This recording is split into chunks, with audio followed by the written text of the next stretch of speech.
মামলা রাজনৈতিকভাবে হচ্ছে, ওটা আবার শেষ হয়ে গেছে, কিন্তু আমি উল্লেখ করি না, আমার ভুলে গেছে এটা। আমি যখন উপজেলা ছাত্রলীগের সাধারণ সম্পাদক ছিলাম তখন মাননীয় মন্ত্রী হন নাই, এমপিও হন নাই।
জনাব শাহজাহান হোসেন সম্মানিত যিনি উপস্থিত, বৈধ বলে গণ্য হলো তার বিরুদ্ধে আপিল করা যায় নির্বাচন কমিশনে। আসসালামু আলাইকুম, জয় হিন্দ।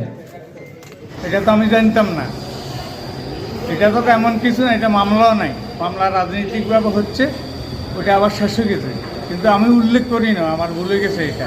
ফরম জমা দিনে ভুলে গেছে এটা।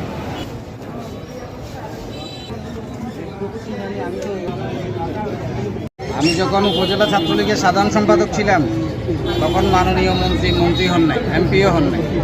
আমরা রাজনীতি করেছি স্কুল জীবন থেকে, এরপরে কলেজ জীবন, এরপরে বর্তমানে আওয়ামী লীগের পৌরসভার সাধারণ সম্পাদক হিসেবে দায়িত্ব পালন করছি।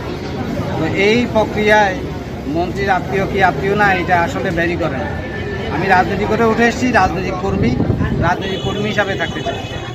জনগণের জন্য তো আমরা কন্টিনিউয়াসলি রাজনৈতিক কর্মী হিসাবে কাজ করি। নির্বাচন করলে নির্বাচিত হলে কাজ করার আরও সুযোগ থাকবে, সেই সুযোগটা আমি কাজে লাগাতে চাই।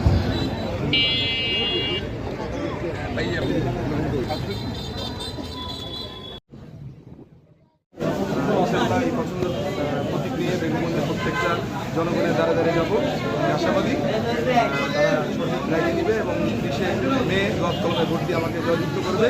আমি জয়যুক্ত হলে স্মার্ট বিনোদন করার যে প্রত্যয় আগে থেকে দিয়ে আসছি, সেটা মাননীয় সংসদের সাথে হাতে হাত থেকে আমি বাস্তবায়ন করার চেষ্টা করব।